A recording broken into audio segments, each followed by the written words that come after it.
Next. Oh, and then, go back, Isaiah. And I have that little thing. You have to live intentionally. When law vive intention, and law gen intention, law live, ou pas dit, wap, non, $4,000, ok, m'gagne $4,000 nan même, so, année, c'est moi ça, m'gan pile bagay pour m'faire, m'pa bagay, non. For intentionally retirer $400 pour voyer li, nan savings. So, sou pas vivre comme ça, li pas bon. Et comme ça tout, you have to practice gratitude. You have to practice giving. Giving, it's a big part of your life. You have to give, just like bon Dieu ba ou capable give again dans li. Et nous-mêmes, nous gagnons parler parce que nous c'est church, ou capable give your tithe, ou capable give for pledge, ou capable give for un pile bagay. Mais you have to include giving in your budget. And you prioritizing well-being that will fulfill your life. So, practice trois bagay sa yo, your life will be fulfilled. You have to intentionally, you live with intention, and then you practice gratitude, and you prioritize your well-being. Always your well-being is number one, because if you're not being well, you cannot go to work to bring the money, and you have to practice that. Okay, next. And that's not supposed to be there, Isaiah. Go back, go next. That's next.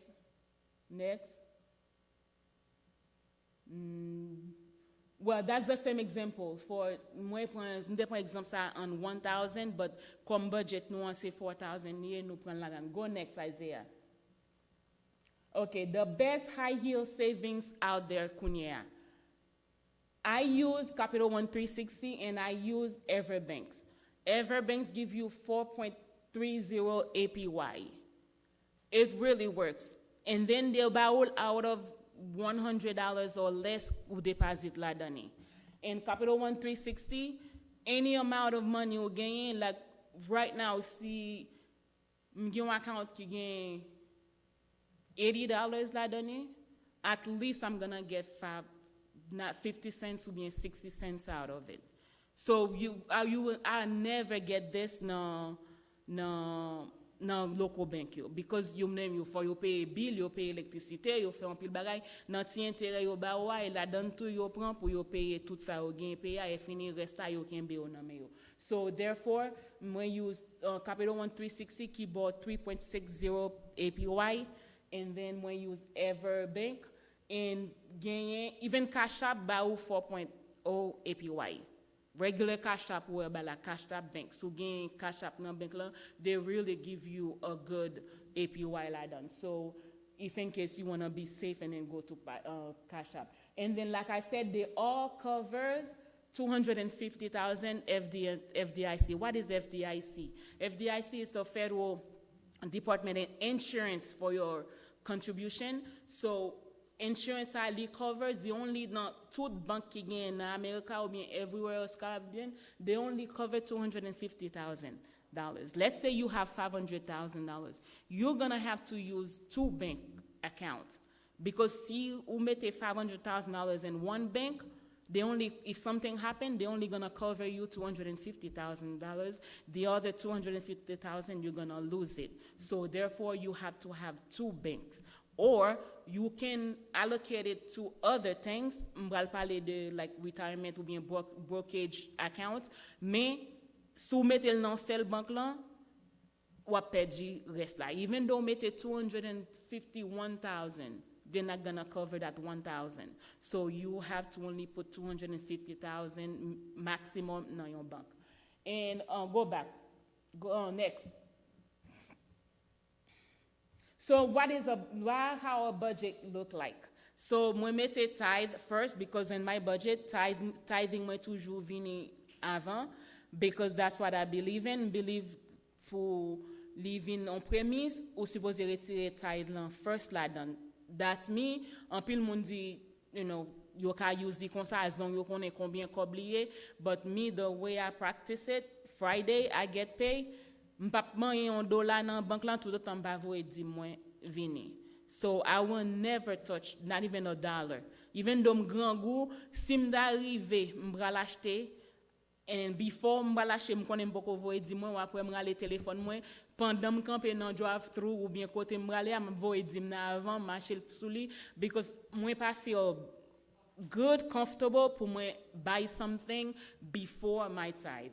So dis-moi toujours avant and then after that ou gen doit mettre rent or mortgage ou mettre téléphone ou mettre electricity ou mettre gas ou mettre every single things ou konnen que ou acheter ou bien you use your money, you have to put it in the budget because kobla disappear no more without you knowing because you have to know what every dollar goes. If you don't know where a penny goes, you have to find out kote mjwenni, kote lale. And then pour jwenni kwa kote lale, you have to track it. Pour track it, for mettre sur un papier. And then to do savings, to do a budget, ou pas besoin gen like nice things.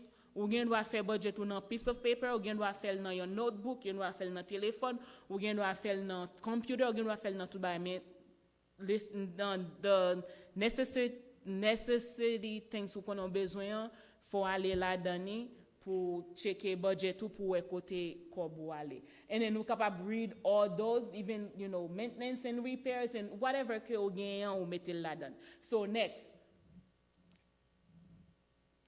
So, ça aussi pour housing, household.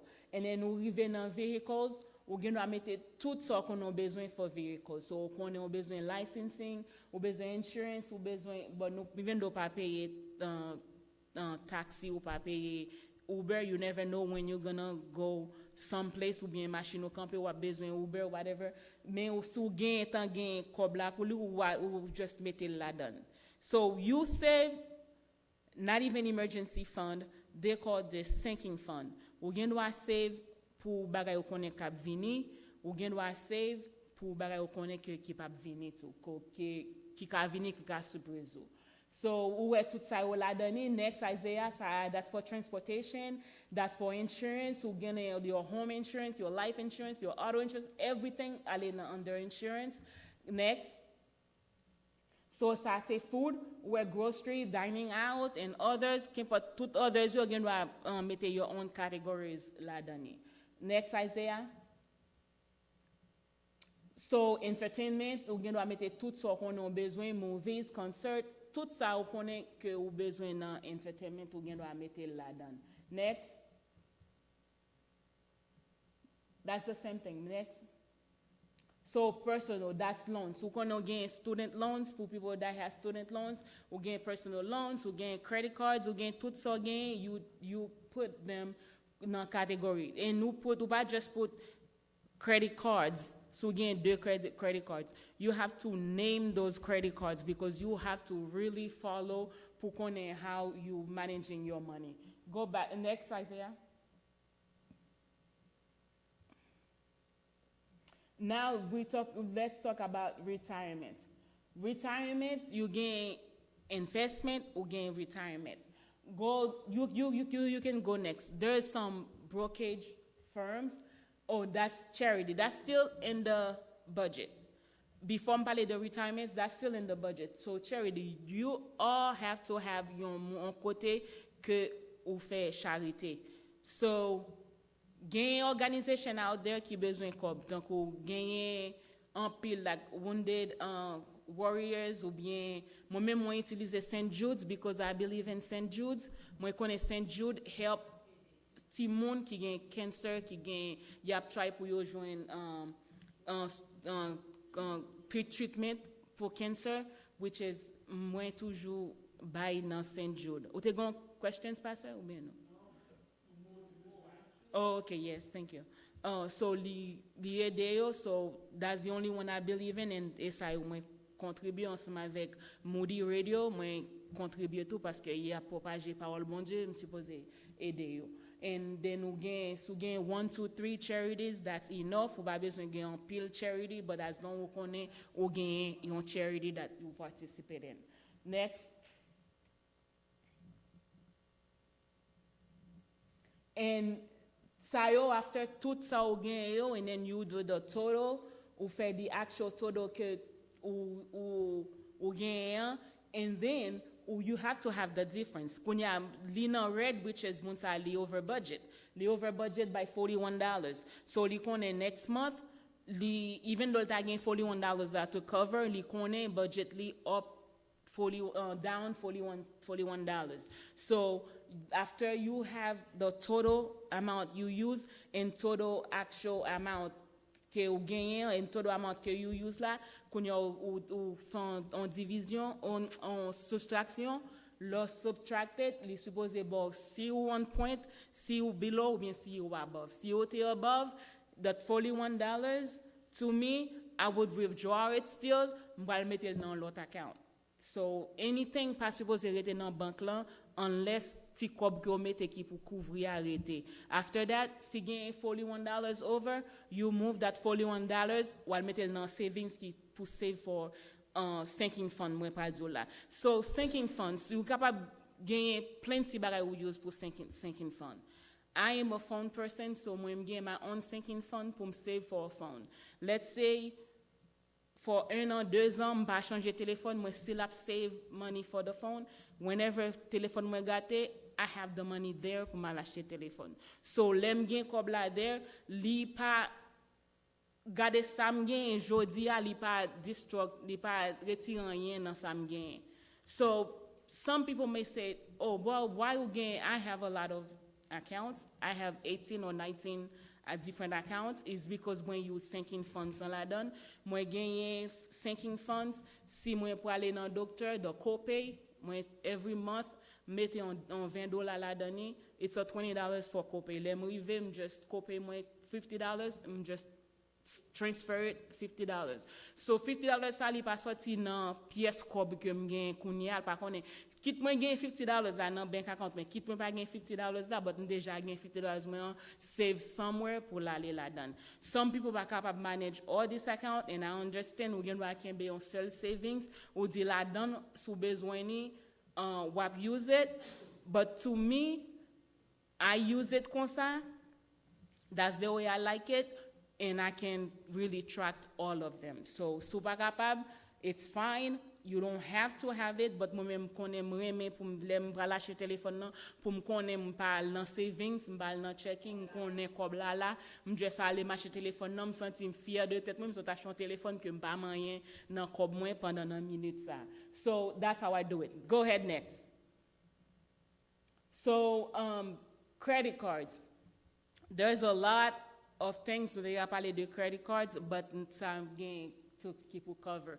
Credit cards, it's a good thing and it could be a bad thing. How? That's the reason que tout credit card company yo capable yo gain big buildings because you connais how to get you. You connais how to yo use you pour yo gagner et c'est yo cap gain. C'est ou même cap perdu parce que c'est ou même qui consumer. So how to use your credit card? So who use credit cards to build your credit? It's a good thing. It will build your credit, but you have to know how to use it to build your credit. The minimum amount kunya ki gain for interest rate on credit card, I think is 24.9%. There is some more percentage. 29%, it's a lot pour faire un credit card compagnie cadeau every month, in my opinion. That's the reason by jump they use credit cards. Even I'm gonna stop using them because even now I'm using it, I still don't like it. So, but I'm capable de joindre un credit card because they're good. Sometimes we besoin rent a car ou bien besoin d'un hotel. C'est besoin major credit cards, so capable utiliser li. But you have to know how to use it. For some reason, you're besoin pour carry the amount always in the card. If you somebody like me qui toujours pay my credit cards right on time before the statement date, your credit score li pa bouger tellement. Mais de pour quitter là dans payer even though pay en pile ou pas payer minimum payment là, credit score va pay up monter vite. But how to do it? You have, let's say we share something for $200. Ou connaît $200 moi acheter li, my closing date will be the 26th of August 26, Août 26. So, moi acheter li, ou capable faire deux façons pour credit score pay monter perfectly and then increase rapidly. Ou paye deux fois, ou paye credit card là deux fois dans mois. Ou paye en paiement, ou fait li 15 jours avant the second payment avant the closing payment. Like, ou gen doit prendre ici, là, si li do 26, ou gen doit payer pour 15, et puis, non, pour 14, et puis deuxième paiement là, ou paye pour 24, parce qu'on pas quitter 26 là, vous payez 2 jours avant the due date. 2 days before the due date, and then the first payment, ou paye the 14th, Août 14, et puis deuxième paiement là, on paye August 24th. So, li do August 26th. So, l'on paye comme ça, your credit usage you vini descend because you're supposed to only use 30% of your credit card. No matter how much you gain, 30% pour use. So, use more than 30%, that means you're hurting your credit, ou bien li pap jam parce que you're not supposed to use your credit card more than 30%. So, not 30% là, you use là, sou get en paye 2 fois comme ça, before the statement date pour you get envoyé by the credit bureau, wap get en descend en pile, so you pap get on the amount, wap pay interest la dan, no pap get en pay interest la dan. So that's the reason law pay twice, it works better que law pay at the due date, like 26, ou pale ou pay $200. It doesn't work like that. And ou gen wa pay lui, it's still good, but you're not gonna increase your rating, your score. Next. No, go back to the, I think the third or the fourth one, pour nous parler de retirement. Retirement. So, go back, Isaiah. Retirement account. We have brokerage account. Nous gagnons Schwab's, nous gagnons Fidelity, nous gagnons, ou capable use Roth IRA, ou capable use traditional IRA. So, those things, when nous sommes dit nous non, si vous gagnez $500,000, ou mettez le dans Zelle bank account et comme si vous l'avez mensuel parce que if something happened, they only covers $250,000. So the other $250,000, it's either you open another account or you feed all your brokerage accounts. So, ou gen doit mettre ou open Fidelity, ou mettez la donne, ou open Schwab's, les fini dans Schwab's, ou gen doit gen your 401k que vous joignez tout travail, ou gen doit still dit okay, moi j'ai besoin pour retirer, like some people, some companies, they match it your 401k. If they match it, you pay up to the match. So if you match it 3%, what made it not 3%, what point will just have to be up to 3%. So therefore gain 6%. If you're a younger person, 3% is good for you. Mais souvent, like older person who besoin pour gain plus comme dans 401k, ou gain doit say, okay, I'm gonna put 8% and then the company match you 3%. So leaving accumulate a little faster because if you are older and then you put ko rentrer là-dedans. But if you are young, let's say you are in your 20s, like I put a little FYI, if you are in your 20s right now, if you put $300 in a brokerage account, $300 a month in a brokerage account, by the time you retire, you'll have $3+ million in that account. Sans pas faire rien, you just put $300 a month. And then, dans ça, ou prenez dans yon index qui a low index account, which is qui pas really hurt you, see the market down. So they pour aller dans low index fund, li pas really hurt you. It can hurt you, but it's not gonna really hurt you because what they said about the history of America, yo ouais que no matter market la te descend, 7 years later market la toujours pi haut que j'en. So you will never lose your money really if you keep the money in there ou pas retirer jamais, even though market la low ou bien market la high. So it's always gonna be in your benefits because the market la low, the compound interest que you mette sous li is gonna be high. But yon pile moun c'est ça qui fait un pile moun dal dans prison, yo connaît le market la pral drop la, yo couri cash out their money, which is that's wrong. That's a federal offense lié ou capable même mal dans prison si yo connaît que yo fait ça. So the best way to do it, it's always gonna go up. Si market la drop ou perdu $26,000, don't worry, pas retirer pendant perdre $26,000 parce que vous avez perdu net. quitter la donné, and then within 7 years, the market will go back up, and then you will get 26,001 plus more because they go up, they gain a pile compound interest la donné. So that's the little things that we see, ou même qui young people right now, these days, cap levé, that's all you got to do. Just put $300,000 in a low index, $300 a month. That's all. By the time you retire, you get $3+ million. You can have more than $4 million in it. But the deal is, it's just not too scared about the market crashing and then retirer kobla la dan. If you do that, you lose it. Et si moun nan ki mette kobla vin mouri, ça y a pas kobla? There is gain beneficiary ou capable mette moun ki pou pran kobla. Okay, s'il mette beneficiaire, okay, Yeah. beneficiaire la prendre. The beneficiary la prendre because not tout brokerage account yo gain pour mette beneficiary qui est-ce qui pou pran ni. So and then compound interest, so there's a lot to talk about it.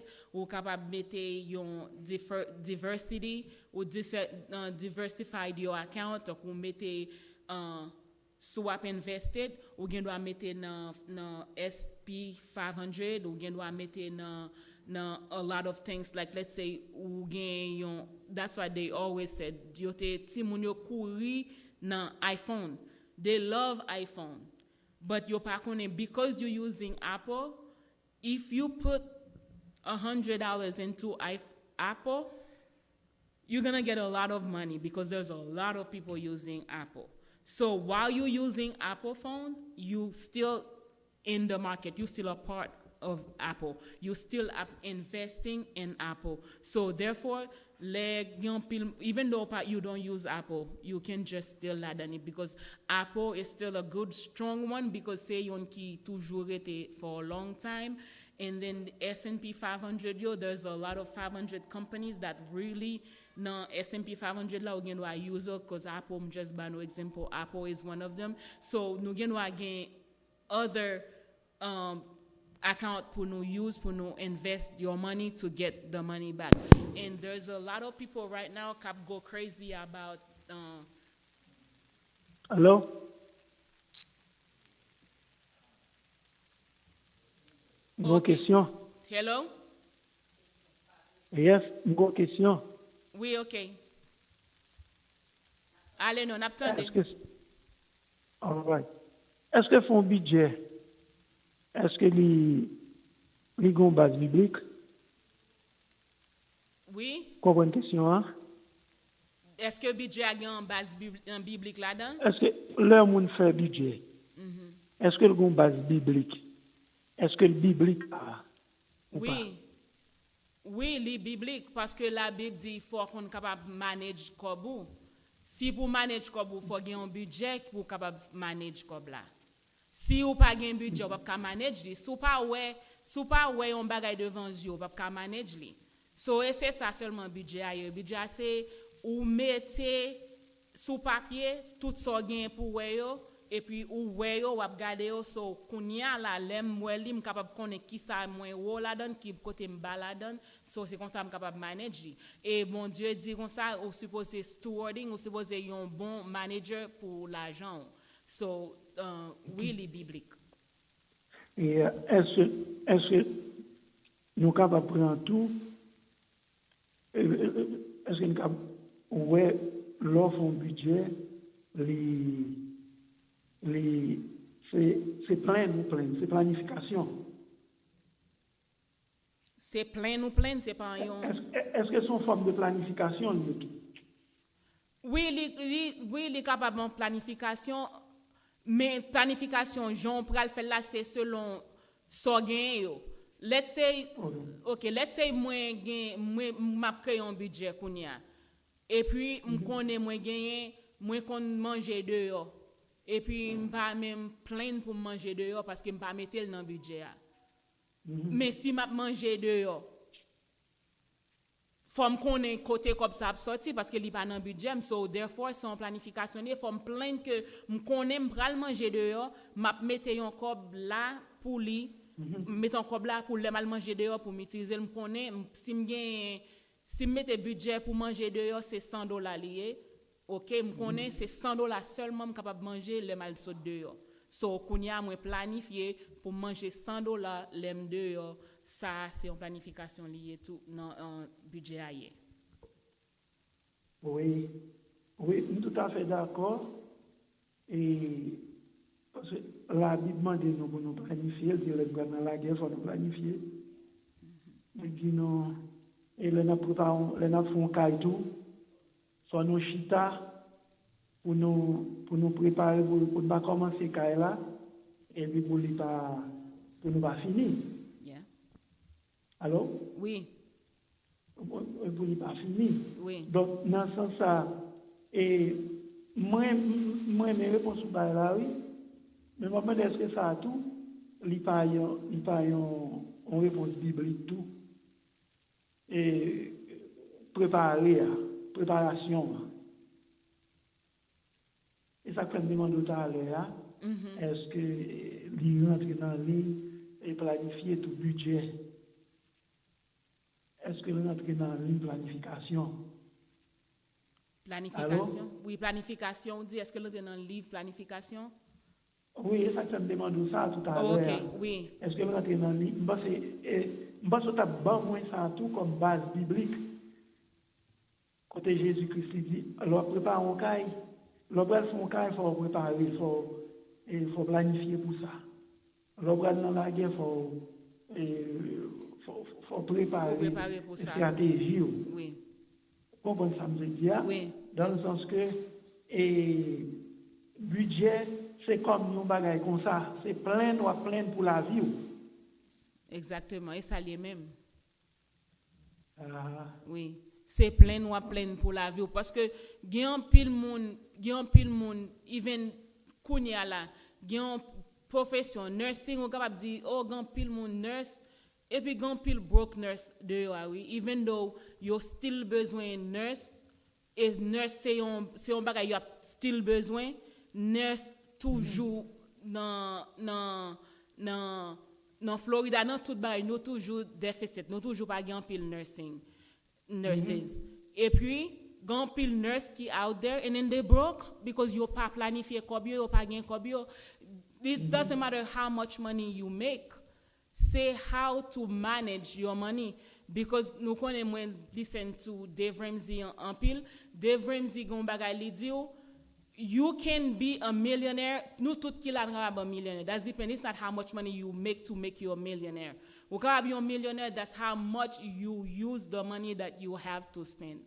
If you don't spend your money ou pas planifier pour kobo bien, wap ouais kob la passer dans mon conseil et love you et garde wap dit mes amis côté ça me fait avec kob. Ou bien yon moun qui dit comme ça, mes amis, moi ouais année ça me travaille pour $80,000. Côté $80,000, m'pa me gagne $2,000 save non? Ça crivé. Moun n'a pas planifié pour la vie pour $80,000 travail, elle pas planifié pour lui. So s'il te planifié, il t'a pour côté me connaît dans mois ça machine moi te ba problème, ça te ba problème, moi te utiliser comme ça pour lui. Bon que me connaît comme ça le passé là. Mais côté comme la passé dans $80,000. Mais sous année a fini, ou travaille pour $50,000, ou travaille pour $90,000, ou pas ouais côté, ou pas save $5,000 là-dedans, ou pas qu'on côté comme ça aller, ça que ou pas planifier pour rien parce que tout bagay ou pas planifier pour lui, la passer dans mon pas qu'on côté là faire. C'est ça qu'il faut supposer track your expense pour qu'on côté comme là pour aller et comme ça tout, sous pas planifier, c'était comme si son monde capable dire cap jouer avec la vie which is la Bible pas besoin pour dans l'auto pour dans bagay ça comme si ou a jouer à la vie ou parce que ou pas qu'on côté qu'on va aller comme si ou ta capable aller dans casino ou just buy comme là ou pas on côté là aller so yon gambling c'est ça me c'est mot ça me chercher dès qu'on gambolier so ou pas qu'on côté là vous pour aller parce que ou just rete oh mais OK m'ba on côté comme ça pour aller et puis non seulement les bibliques non seulement capable aider côté ou vivre là dans société ou bien dans l'église ou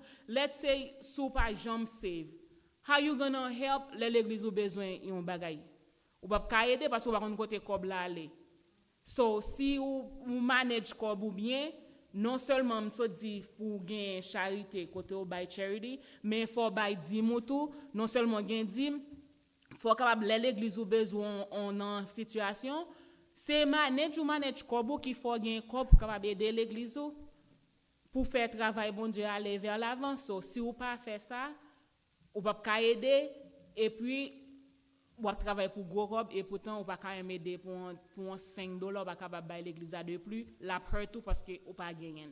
So et ça fait li bon pour toujours plein pour capable faire un budget.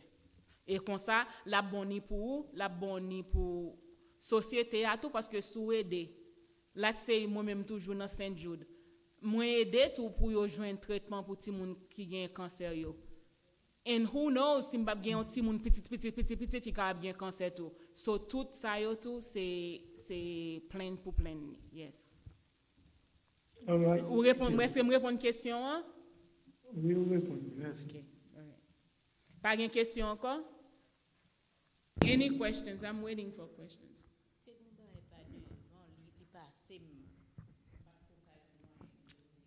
Côté le te nan ki sa te nous ça ne parler.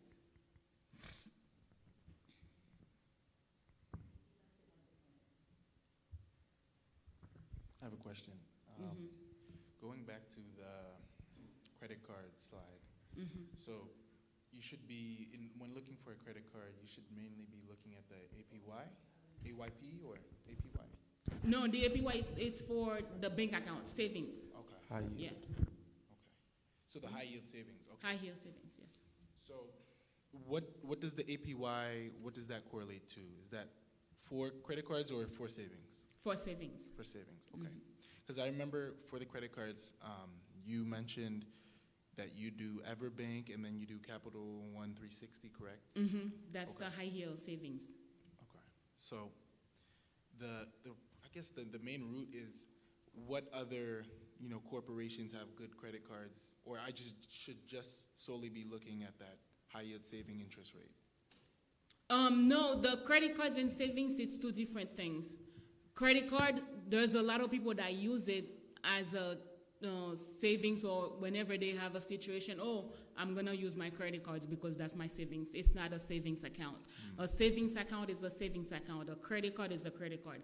There's what to look for a good credit card. There is a lot of people, it's easy pour moun qui first start, qui pa gen no credit at all, qui ale nan Capital One 362, ben Capital, ya ba ou yon Quicksilver, you ka ba ou like $500 to $300 a Quicksilver if you never have a credit, see credit to Virgin. To go credit to Vierge, ou go gain credit. Capital One, wale Quicksilver, a baoul. I think the interest rate for Capital One, I think is 23.9 or 24.9 interest rate. Too high. It's not too high. It's not too high. There's some 29%. Yeah. So, but yo plus répondre pour yo buy yon qu'importe ti moun yon credit card.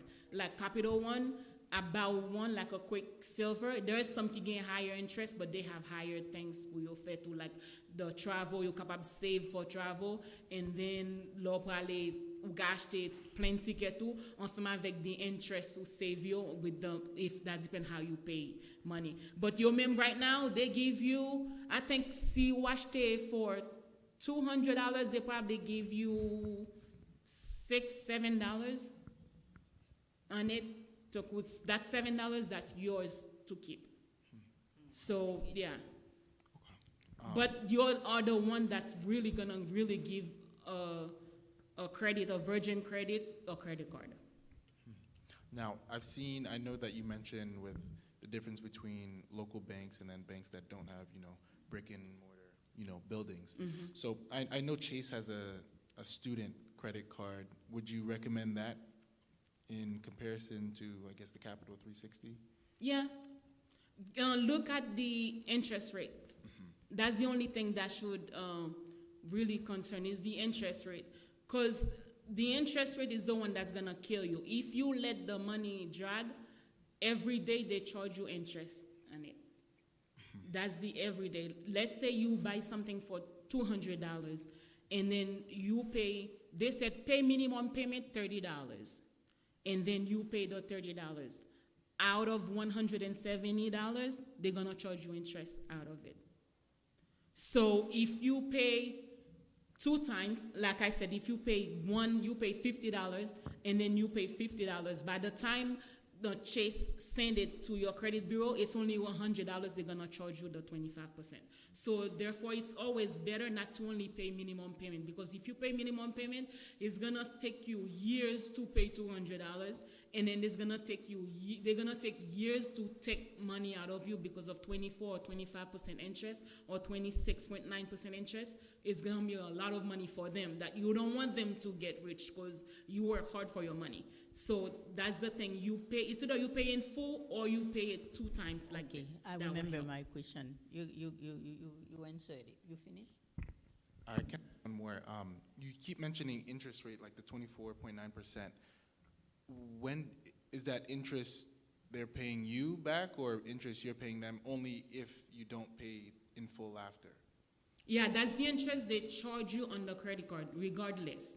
But if you pay in full, let's say you pay, I buy something for $200, and then my closing date, because the closing date, that's the one to look, and you're gonna find your closing date in the statement, in the credit card statement account. Once you see it, keep it in your head, because that's the one you always gonna look. Because the closing date, that's the date they're gonna send it to the credit bureau to see this person used $200, and then they have $200 left, and then they send it. So they're gonna take the interest, the 25%, they're gonna add it to you because you still have $200 in your credit card left over. But if you pay $30, you have $150 on your closing date. That 170, they're gonna charge you 25% or 25.6% of that 170, not the 30, because you already paid before the closing date. But if you let it go before the statement date, that's when, before the due date, that's when they charge it, because in the closing date, that's when they close everything, they send it, and then that's when they charge you.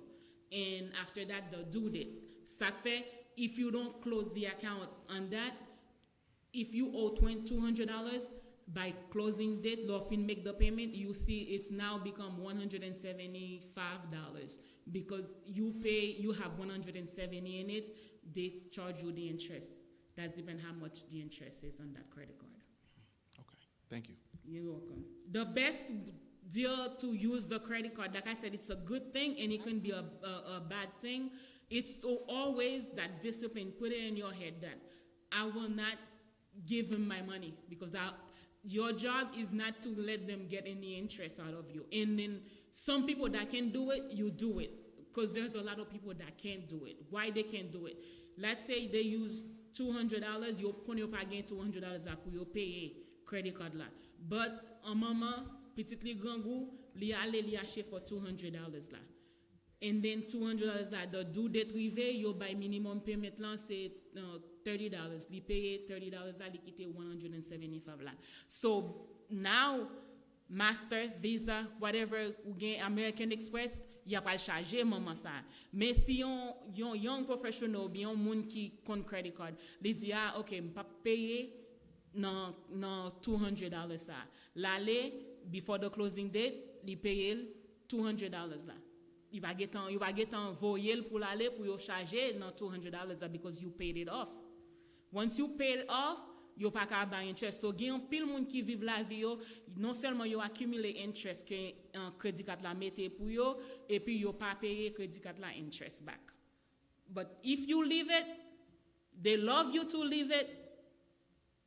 Luckily, credit to increase, like they probably mette 15 points on your credit, your score. Mais it's always good to pay it off before the due date, before the closing date, and then pour pas charger intérêt là-dedans, because that's when they get you, is from the interest. So that's how it is for credit card. Moi-même, t'as fini ça, me dit credit card, li bon, comme on dit, li bon non sens, li pas bon. Faut une discipline pour utiliser credit card. Right. On connaît pas gen kob là, m'pral toucher, m'acheter un bagage pour $100. Depuis m'en touché, me passer mal remettre li. C'est juste pour le dépanner. Pour moi, son dépannage lié. Et puis, quand pile bagage, quand pile transaction besoin faire, faut qu'on ait un credit card pour faire. Léo dou gen credit card, gen ti moun di kon di maman encore gen credit card. Credit card là il pas oublié. No, that's C'est not. pas They use it as oublié. savings. It's not the savings. Ou utiliser li pour dépanner ou mais faut qu'on koto pral joindre kob là. Sou pas gon budget qui fait là comme ça que l'en dit, mais sou utiliser credit card là pas penser ou pral payer on c'est $30 pour me bailler comme intérêt. Non, il y a full, il y a comme on dit, il y a bien avec intérêt. Yeah. Et puis le regarder ou pas jamais ka fin payer credit card, ou pas jamais ka fin payer intérêt à monter. Intérêt à monter. Ça frustrant. Li frustrant pour pas gain comme là et puis m'a payer des intérêt. Moi même pas dire comme ça. Moi même credit card moi c'est pour dépanner. M'acheter aujourd'hui, me payer demain. Pas besoin d'attendre le et carte la vini, le statement vini non. Oui, me connais c'est juste pour dire mon yo, faut nous gain discipline le n'a utiliser credit card nous sinon on a pauvre.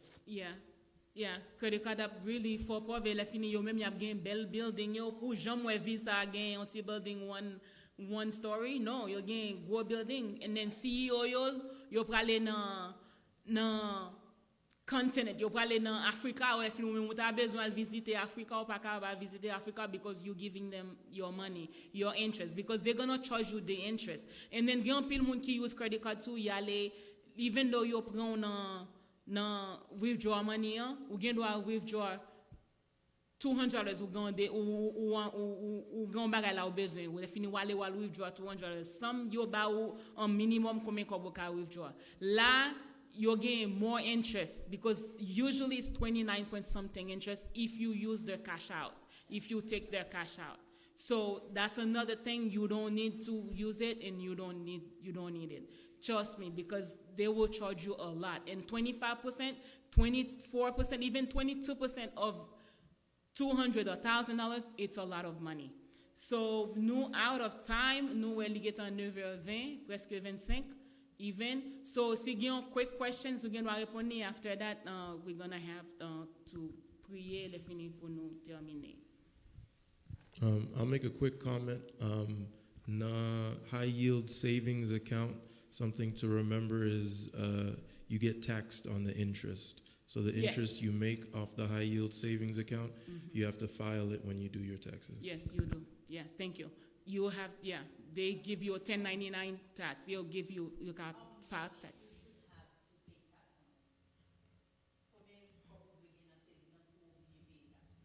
No, you pa, some of them cap $100 ou cap mettre in account too. Some of them parce you ba ou un pile kob la dan. Remember the high yield la, they give you a lot of money.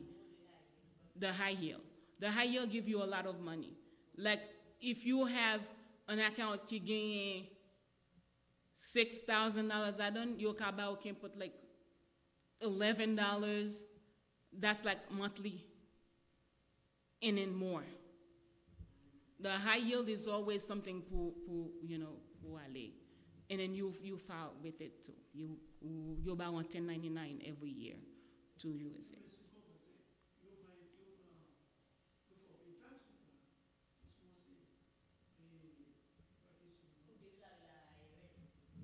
Yeah. It is a good thing. How much money ou quoi yo capable prendre sou? Yo pas prendre. Non, mais c'est parce que dans banque locale c'est sûr que pas intérêt, mais pas Oui, parce que il pas arrivé dans threshold là. Si vous gagnez $10,000 et puis vous gagnez un high yield savings account 5%, dans en année vous fait $500. Il n'y a pas ajouté. So, quand vous gagnez $10,500, il y a pour payer taxe dans $500. Il y a point. So whatever amount, maybe it's $89. You prend ça dans taxes, mais pour même vous faites $400 et puis vous pas faire rien. C'est juste quoi blanc qui accumule. Yeah. It's not really a loss for you, no, Jean Pancel. No, it's not really a loss. It just because they give you so much, you would just give you a 1099 laden. And then the local bank, they only give you 0.2 bien 0.1% la dani. Or sou gen kobou ou fouyon tout mettez comme c'est comme ça local bank yo voyez comme si ou serrel ou pas yo pas bon intérêt la dan and then ou pas gen rien la dan. But nan high yield la, they really give you a high interest la dani. 4.3% they ever bank give it to you. I think non chaque sou gen $30,000 la dani par année ou capable joindre at least $1,000, $1,200 for that année. Yeah. Sometimes they even give you $100 and something every month no account too. Yeah.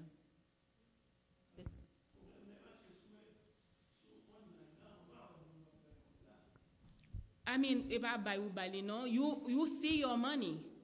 Every day, my Capital 1360, I see my money. Upa buy money. And then you get FDIC, $250,000, just like Chase cover you $250,000.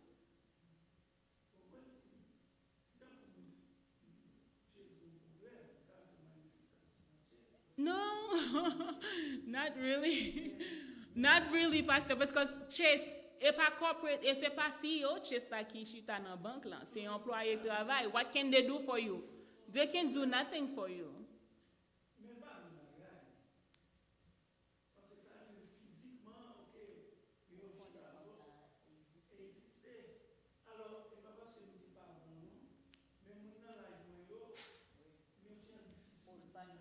Et il y a un grand pile monde qui wasting money comme ça, yo pas aller dans high yield because yo pay peut-être yo préfère aller dans local parce que yo ka rentrer dans local bank là pour y aller faire déclaration. But les Capital 1-2 yo répond nous bien facile. Every bank yo répond nous work with you tout baganet so toujours joindre customer service. Et pas pour dire une banque qui just gagne là les fin l'orel yo pas ka joindre côté pour yo faire avec Kobo par contre côté Kobo aller.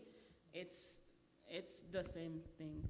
But yeah, I use them parce que moi bénéfice moi joindre la donner. And then the 1099 comparé avec tout ça gagne là because as I said m'gan pile account so even now $20 mio yes even now $20 mio m'joindre comme $22 quand même là dedans so it helped me like this. Okay, so li get on heard me. Thank you. Li get on heard me. N'a prié et puis pour nous terminer parce que nous allons une répétition right after.